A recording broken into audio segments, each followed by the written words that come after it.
I'm Lily Sullivan, 32 years old. For 15 years, my affluent parents treated me like a personal servant while my younger sister, Sarah, enjoyed a life of luxury. I was stuck in the kitchen during every holiday and family gathering while she mingled with the guests. But last Christmas Eve, something inside me finally broke when my mother insisted I prepare a meal for 25 of Sarah's VIP friends with only 24 hours' notice. What followed didn't just alter our family dynamics. It revealed a secret that left everyone, yes, even a Fortune 500 CEO, speechless. Before I share how I went from being the family maid to having my parents plead for my forgiveness, please take a moment to like and subscribe. Only if you truly enjoy tales of justice. I'd love to know where you're tuning in from and what time it is for you. Drop a comment below, I read every single one. Now let's rewind to that December evening when everything shifted.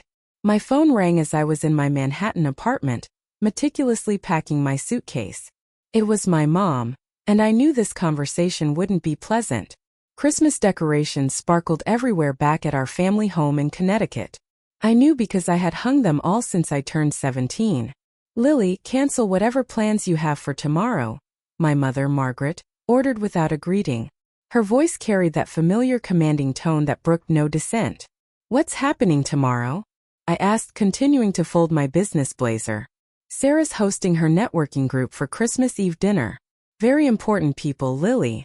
25 guests, including executives from Pinnacle Corporation. She paused, and I could almost hear her smugness through the phone. You'll need to arrive by noon to start cooking. 7 main courses, 10 sides. Menus already planned. My grip tightened around my phone. Sarah's networking group. Naturally, my younger sister worked in PR and loved to flaunt her connections. Mom, I have your sister making crucial connections that benefit our family. You should be grateful for my help.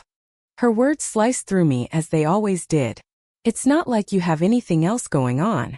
I glanced at my laptop where an email from Victoria Chun, CEO of Pinnacle Hospitality, glowed on the screen. If only my mother knew. Use the good china, she continued. This isn't your usual crowd, Lily. These are people who matter. People who matter, unlike me apparently. I'll text you the menu. Don't embarrass us. The line went dead. I looked at my plane ticket to Florida, departure time, 8 p.m. tomorrow. My hands didn't even shake anymore. After 15 years of this, I had finally learned the difference between their emergencies and my priorities. Memories flooded back like a bitter tide as I sat on my bed. 15 years of being invisible, except when they needed something. Every Thanksgiving since I was 17. Lily will handle the cooking while Sarah entertains our guests. Every Christmas. Lily's between jobs again, but at least she's useful in the kitchen. Every family gathering, where Sarah was presented as our successful daughter in public relations while I was merely Lily's here too. She's helping out. The last family event had been the worst. Sarah's engagement party with 200 guests at the country club. I spent 14 hours preparing appetizers while Sarah held court in a $3,000 dress our parents had bought for her. When a guest asked what I did for work, my mother had actually laughed. Lily doesn't have Sarah's social skills, but she cooks well. I stood up, walked to my closet, and pulled out my second suitcase. Inside, carefully protected in a leather folder, was the contract that would change everything. My company name, Stellar Events, was embossed in gold at the top. I had purposefully chosen a name that didn't carry the Sullivan name. For 5 years, I had built my empire in silence. 50 employees across 3 locations. A client list featuring luxury resorts and Fortune 500 companies. And tomorrow, while my family expected me to slave over their stove, I had a meeting that would secure a $2 million contract. My phone buzzed. It was Sarah. Mom says you're cooking tomorrow. Don't screw it up. Important people will be there. I glanced at my plane ticket again. Flight 447 to Fort Lauderdale, departing at 8 p.m. Not this time, I whispered to the empty room. For once, they'd have to fend for themselves. I had a plane to catch. The irony wasn't lost on me as I continued packing. 2 clear signs had shown me exactly where I stood in this family, and I had ignored them for too long. The first sign was how they introduced me. At last month's country club dinner, my father had literally told his golf buddy, Sarah's our success story. Lily's between opportunities. Between opportunities? I had closed a $500,000 contract that very morning, but to them I was perpetually unemployed, perpetually failing. They never asked about my work, never wondered how I afforded my Manhattan apartment or my new car. Their assumption was so complete that when I once mentioned traveling for business, my mother had laughed. What business? Are you calling your little cooking hobby a business? The second sign was even more blatant. Last summer, I visited home and found my childhood bedroom had been converted into a storage room for Sarah's overflow wardrobe. My trophies, my books, everything that marked my existence in that house, was boxed up in the basement. Sarah needed the space, my mother had explained as if it were obvious. She's building her career. Image matters in PR. Meanwhile, Sarah had been given the entire third floor, renovated at our parents' expense, complete with a home office and walk-in closet. The message was crystal clear. One daughter was an investment, the other was invisible. I zipped my suitcase closed, recalling the company holiday party last week. My employees had thrown me a surprise celebration for landing the Pinnacle account. 50 people who recognized my value, who respected my leadership. My phone lit up with another text from Mom. Don't forget the truffle oil. These people have sophisticated palates. These people. As if I didn't regularly cater events for CEOs and celebrities. But why would she know? She'd never asked. The deepest cut was their indifference. Not once in 5 years had anyone in my family asked, "So Lily, what exactly do you do all day?" They had created their own narrative. Poor Lily can't hold down a job, living in a studio apartment. It was actually a 2-bedroom condo, and I was probably surviving on savings from Grandma. I had invested that money into my business. At least she can cook. I employed 3 executive chefs. I pulled out my phone and scrolled through my photos. There I was, shaking hands with the mayor at a charity gala I'd catered. There was my team celebrating our 3rd location opening. There was a feature article about me in Hospitality Quarterly, the quiet revolutionary of luxury catering. None of these moments had been shared with my family. I had learned early on that success without their permission was somehow threatening. The one time I mentioned landing a big client, my mother immediately pivoted to Sarah's latest PR campaign for some energy drink. "At least you're useful in the kitchen," she'd said, patting my hand like I was a child who'd drawn a nice picture. I opened my laptop and looked at my company dashboard. Stellar Events, established without a penny from my parents, built without the Sullivan name, thriving without their approval. Tomorrow's revenue alone would exceed what Sarah made in 6 months, but they'd never know that. My assistant had texted earlier. Forbes wants to feature you in their 40 Under 40 issue. They're especially interested in your story of building the business without family support. Without family support? If only Forbes knew the half of it. My family hadn't just withheld support, they had been actively blind to my existence beyond their kitchen.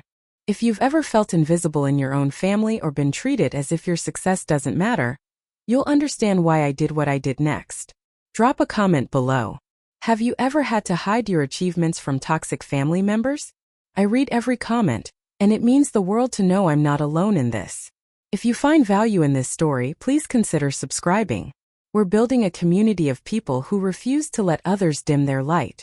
Now, let me tell you about the text message that changed everything. My phone buzzed with a calendar reminder, and reality hit me like a bucket of cold water. If I stayed silent and played the servant tomorrow, I would lose everything I'd worked for. The Pinnacle hospitality contract wasn't just any deal. It was the deal.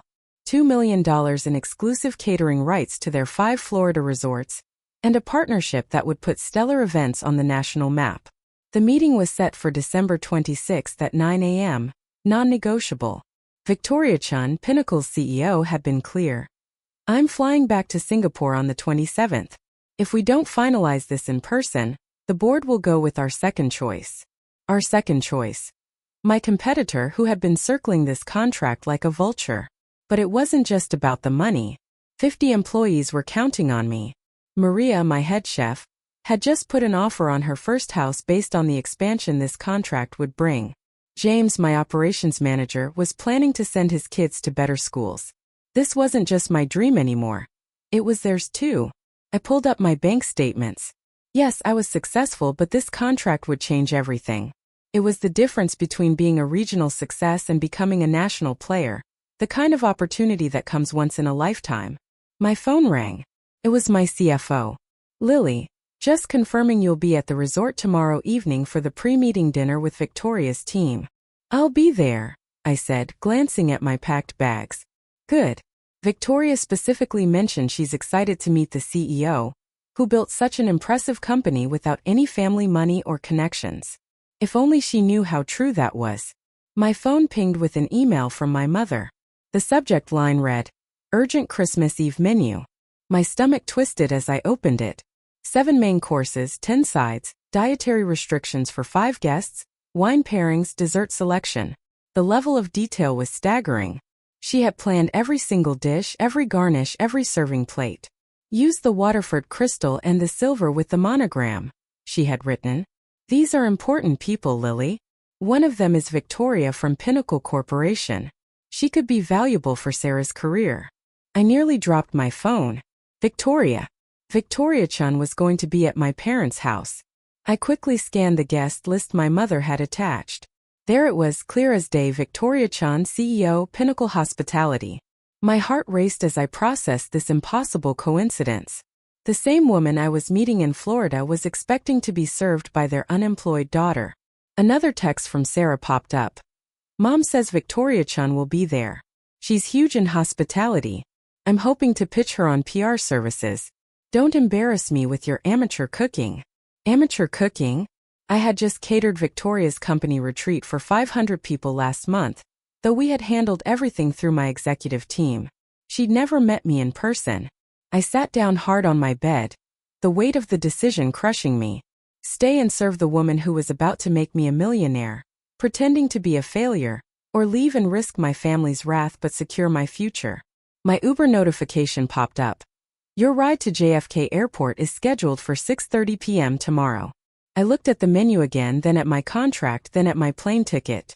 The choice had never been clearer. I made my decision. I picked up my phone and dialed my mother's number. She answered on the first ring. Finally, I was starting to worry you weren't taking this seriously. Mom, I can't do it. Silence. Then her voice turned sharp. What do you mean you can't? I have a business trip. I'm flying to Florida tonight. Don't be ridiculous. Her voice rose. What possible business could you have? An important meeting. She actually laughed. Lily, stop being selfish. Your sister needs this. Sarah has a full catering team she could hire. With what money? Do you know how expensive that is? I bit my tongue. The irony of her asking me about catering costs while talking to someone who owned a catering company was almost too much. Family comes first, she snapped. Or are you too selfish to understand that? I understand perfectly. Family comes first when you need something from me. How dare you? When's the last time you asked about my life, Mom? We know about your life. You're between jobs, living in that tiny apartment. I'm a CEO. Another laugh, this one cruel. A CEO of what? Your imaginary company. It's not imaginary. I have 50 employees. Lily, enough with the fantasies. Sarah needs this. You owe us.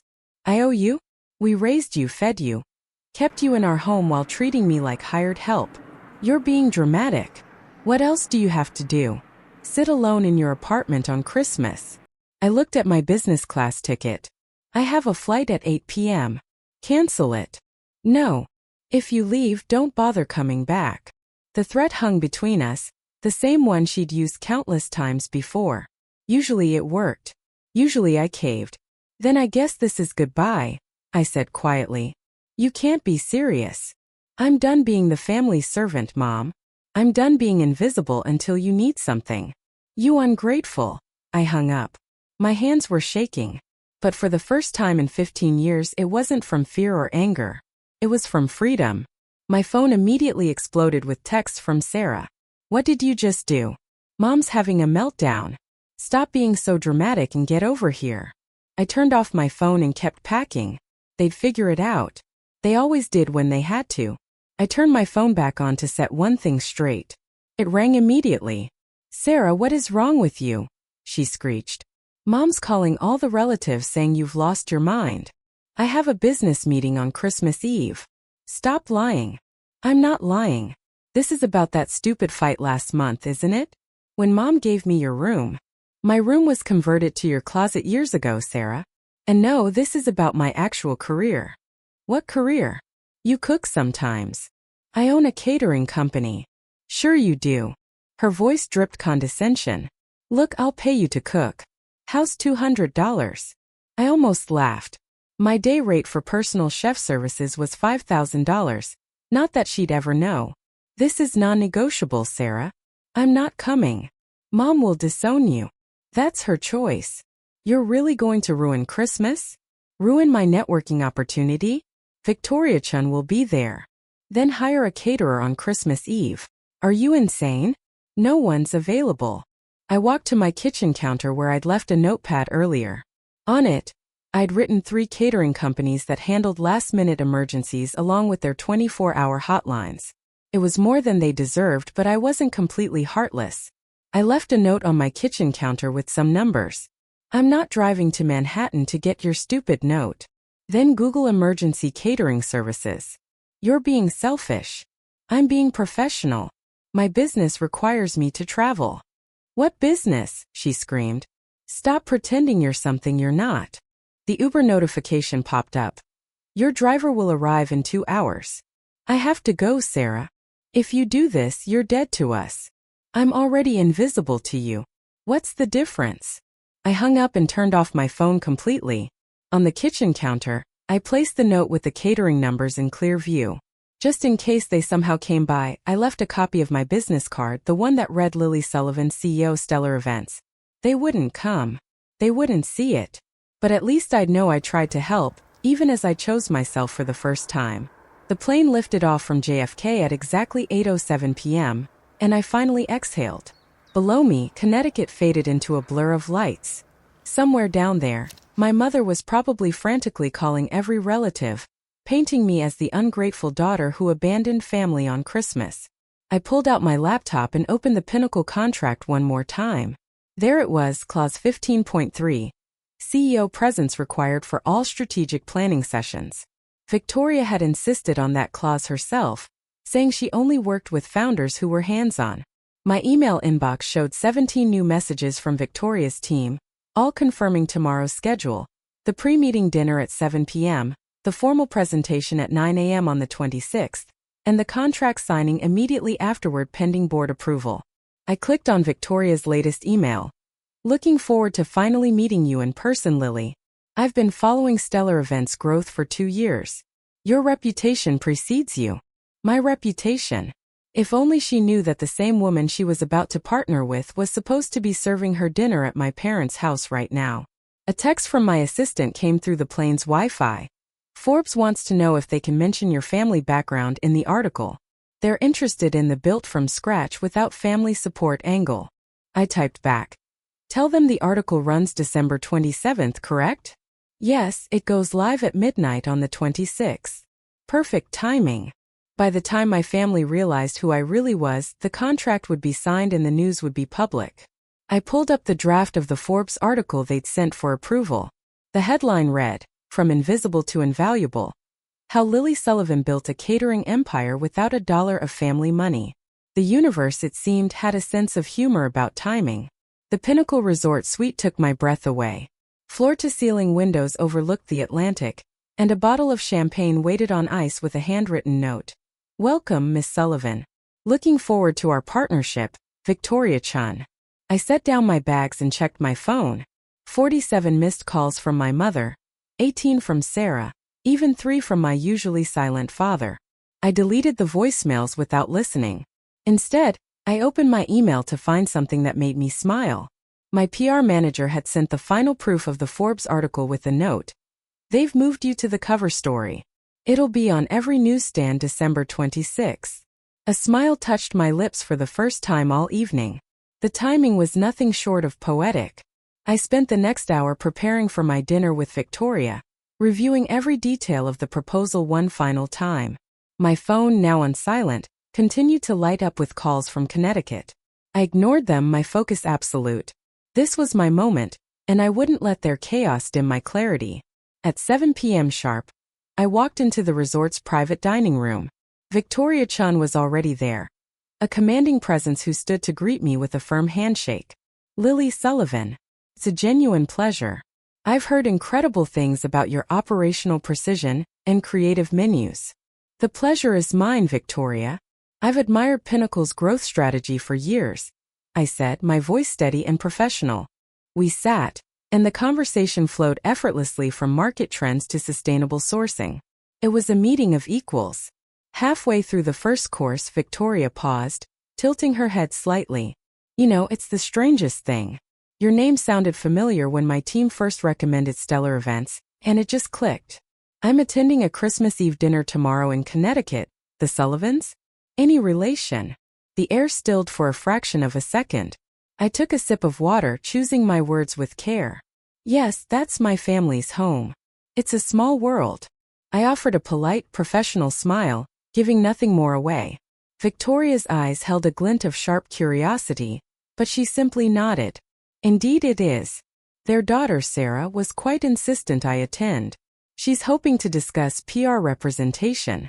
She didn't press further, seamlessly returning to our discussion about expansion timelines, but I could see the wheels turning behind her discerning gaze.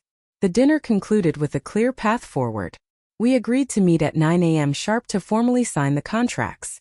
As I walked back to my suite, my heart was pounding not from anxiety, but from triumph. I had held my own. Back in my room, I allowed myself to look at the messages. The texts had escalated from angry to desperate. Mom, 9:48 p.m. Lily. The caterer you recommended is charging a fortune. We can't afford this. Where are you? Sarah, 10:15 p.m. This is a disaster. The canapes are burnt. Victoria Chun is here and she looks bored. Mom is crying in the pantry. You need to come home now. Dad, 10:32 p.m. Your mother is very upset. This isn't like you, Lily. Call me. I felt a pang, not of guilt, but of sadness for the relationship we would never have. They weren't sorry for how they had treated me. They were sorry their convenience servant was no longer available. I powered down my phone and slept more soundly than I had in years. The next morning, I walked into the boardroom at 8:55 a.m., perfectly poised. The Pinnacle legal team was there, contracts ready. Victoria arrived moments later. Shall we get started? She said, her tone all business. We went through the final terms. As I was about to sign, Victoria held up a hand. One last thing, Lily. A personal curiosity. She leaned forward slightly. Last night, after I left the Sullivan dinner quite early, I did some digging. The lack of familial support mentioned in your Forbes bio seems to be a significant understatement. I met her gaze, my pen poised above the paper. She continued, a slight, knowing smile on her face. I value partners who understand resilience. Signing this contract isn't just a business decision for me. It's a vote of confidence in you. Let's build an empire. I signed my name with a flourish. The room broke into applause. It was done. As the team began to disperse, my assistant handed me my now activated phone. It immediately chimed with a notification. A news alert. Forbes. Breaking, the 40 Under 40 cover story is live. Meet Lily Sullivan, the hospitality mogul who redefined success against all odds. I opened the article. There I was on the cover with the headline, From Invisible to Invaluable. The subhead read, How a Woman Built a $20 million Catering Empire While Her Family Thought She Was Unemployed. My phone instantly erupted. Not with calls from family, those had stopped, but with notifications from LinkedIn, Instagram, and email. Colleagues, clients, industry peers, all sending their congratulations. And then, a single text came through from an unknown Connecticut number. It was from a cousin. Unknown number. Just saw Forbes. Your parents are on the cover of Forbes. Everyone at the Christmas Day brunch is seeing this. Your mom just left the room. She's speechless. I didn't respond. I didn't need to. The silence from my family, their sheer stunned speechlessness, was the only acknowledgement I would ever get. And for the first time it was enough. I had finally been seen. Continue.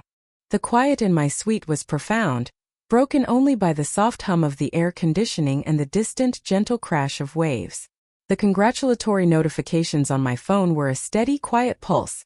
a stark contrast to the frantic, angry buzzing of just hours before.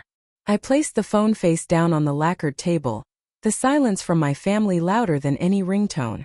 A soft knock at the door broke the stillness. A resort staff member entered, holding a silver tray with a single envelope on it. "A message was left at the front desk for you, Miss Sullivan." "Thank you," I said, my voice calm. I took the envelope. It was heavy, expensive stationery. My name was written on the front in my father's precise, formal script. I opened it. Inside was a card, not a piece of scrap paper. A proper card. "Lily, your mother and I saw the Forbes article. We don't know what to say. We had no idea. We feel." The sentence stopped as if he'd started a word, scratched it out and given up. The next line began again. "We would like to talk. When you are ready, Dad." No demands. No accusations. No guilt. Just a stunned, simple admission of ignorance and a request. Not a summons. A request. I looked out at the ocean, the vast, endless Atlantic. For 15 years my world had been the four walls of their kitchen, the limited view they allowed me. Now my view was limitless. My phone buzzed again. This time it was Sarah. But it wasn't a call. It was a text. A single line. "Sarah." I showed the article to Victoria Chun. She said, "I know." I almost laughed. Of course Victoria knew. She was a billionaire CEO. Due diligence was her religion. She hadn't just been investing in a company. She'd been investing in a story she found more compelling than any PR pitch Sarah could ever concoct. I didn't reply to Sarah.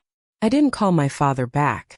Instead, I picked up the hotel phone and dialed room service. "Yes, Miss Sullivan? I'd like to order a full breakfast, please. For one. And a pot of your best coffee. I'll be enjoying it on my balcony." The freedom of the choice, its simple, profound elegance washed over me. I wasn't choosing to be spiteful or vengeful. I was simply choosing me. My peace. My success. My breakfast on my terms.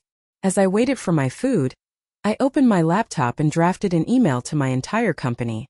Subject: "We did it."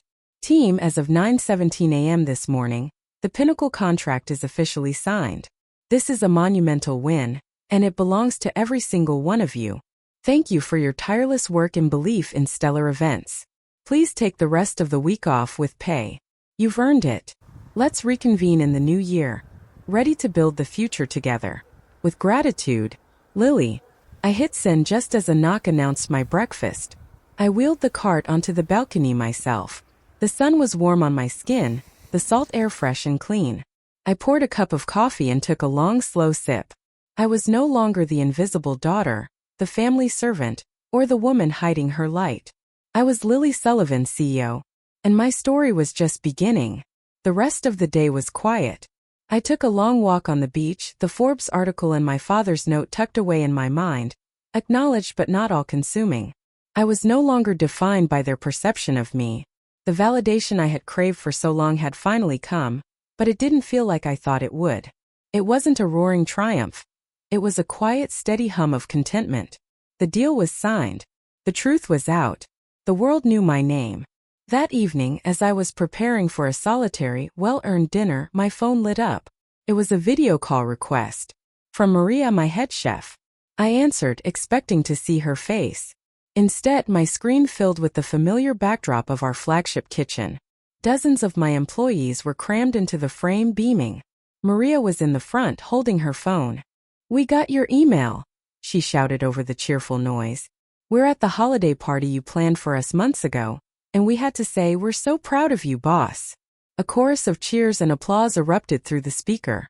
James, my operations manager, squeezed into view, his kids waving shyly next to him. "They said we had to celebrate you," he said, his voice thick with emotion. "The kids wanted to say thank you. This was my family, not by blood but by choice, built on respect, hard work, and mutual success." Tears welled in my eyes, but they were tears of joy. "Thank you, everyone," I said, my voice clear and strong. "This means everything."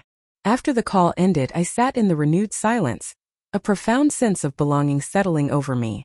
The ring of my hotel phone was a gentle interruption.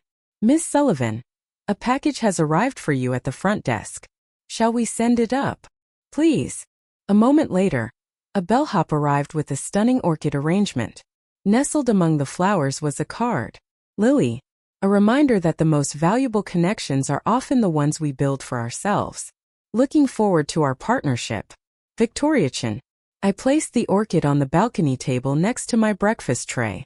Below, the ocean was dark and endless, dotted with the lights of distant ships. Each one was on its own course, navigating its own journey. I finally picked up my personal phone. I had no more missed calls. There was, however, one new text message. It was from my mother. Mom, the Forbes cover is beautiful. Your grandmother would have been so proud. It wasn't an apology. It wasn't a plea. It was perhaps the first genuine unguarded thing she had said to me in 15 years. It was a start. I didn't reply immediately. I simply absorbed the words, letting them settle. The past was written. The future was mine to shape. I picked up the room service menu for tomorrow, a smile playing on my lips. I was thinking about pancakes. The following morning, the scent of salt and blooming orchids filled my suite. I'd slept a deep, dreamless sleep, the kind that comes from a profound and final closure. My breakfast arrived. A stack of blueberry pancakes, crispy bacon, and a pot of rich, dark coffee. I took it all to the balcony, the Forbes magazine placed face down on the spare chair. As I poured the syrup, my phone buzzed. It was a number I recognized from Connecticut, but not my parents' line. It was my Aunt Clara, my mother's younger sister, the one who had always slipped me $20 bills and whispered, "Get yourself something pretty away from all this." I answered, "Aunt Clara." "Lily, honey." Her voice was warm, laced with a tremor of excitement. "I just saw it. The magazine. My book club is going to lose its collective mind. My niece. On the cover of Forbes." I laughed, a real unforced sound. "Thank you, Aunt Clara. That means a lot." "Your mother," she began, then paused, choosing her words carefully. "Your mother is recalibrating." The Christmas Eve dinner was a shambles. The replacement caterer served frozen hors d'oeuvres that were still cold in the middle. Your father spent the evening in his study, and Sarah left in a huff after Victoria-chan made a polite but very firm exit after the first course. I took a bite of pancake, saying nothing. I let her paint the picture. "They're not angry, Lily. Not anymore. They're embarrassed. And shocked. And I think a little in awe." She sighed. "They built a whole story about you in their heads and never bothered to check if it was true. The truth is so much more magnificent, and it's left them speechless." We talked for a few more minutes, her words a balm I hadn't known I needed. She saw me. She always had. After we hung up, I finally picked up the magazine. There I was, looking confident, assured, my gaze direct and unwavering. The article inside was even better than the draft. A powerful narrative of quiet resilience, strategic genius, and building an empire from the ground up. It mentioned a lack of familial financial support, but was tactful, never vindictive. The strength of the piece was in its focus on my success, not their failure. My work phone chimed. It was my PR manager. "PR manager. Lily, the response is overwhelming. We've had interview requests from CNBC, The Wall Street Journal, and Bloomberg. Also a curious one, a high-profile literary agent. She wants to know if you've ever considered writing a memoir." A memoir. The idea was both terrifying and exhilarating. My story told entirely in my own words. I was about to reply when my personal phone rang again. This time it was my father's number. I let it ring 3 times, finishing a sip of coffee before I answered. "Lily." His voice was different. The usual absent-minded, slightly dismissive tone was gone. It was quieter. Sober. I'm calling from the car. I'm at a newsstand in Greenwich." I could hear the faint hum of traffic in the background. He'd gone out to buy it himself. He hadn't just seen it online. He'd held it in his hands. "I see," I said, my voice neutral. "The article, it's comprehensive." He cleared his throat, a nervous habit. "We didn't know, Lily. We truly didn't. Your mother is well. She's sitting in the living room, just staring out the window. She hasn't said a word for an hour." I remained silent, letting him sit in the discomfort of his own words. That is, if you are willing, we would like to take you to dinner. When you return. To talk. To listen." The words seemed to cost him a great effort. "Properly this time." The invitation was a world away from the command to come and cook. It was a request and acknowledgement of my agency. "I'll be back after the new year," I said, my tone not cold but firm.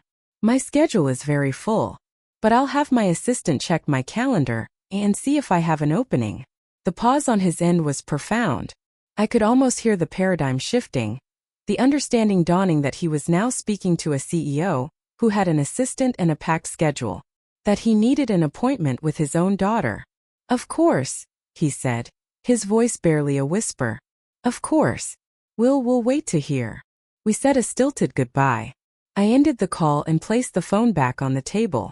I looked out at the ocean, the endless, powerful Atlantic, and felt a final quiet piece of the old me settle into place. The world knew my name. My family finally saw me. But the most important thing was that I saw myself. I was no longer the woman in their kitchen. I was the woman on the balcony, eating pancakes, master of her own destiny. I picked up my fork, finished my breakfast, and knew without a doubt that I was exactly where I was meant to be. The story wasn't about their apology anymore. It was about my next chapter. And it was just beginning. It is done. The final piece of closure has settled, not with a dramatic confrontation, but with the quiet, humbled acknowledgement from her family and the resounding validation of her own chosen path. Lily Sullivan is no longer defined by the kitchen of her childhood home, but by the empire she built and the future she commands from her balcony overlooking the ocean. Her story ends here, on a note of hard-won peace and boundless possibility. Thank you for sharing this journey with her.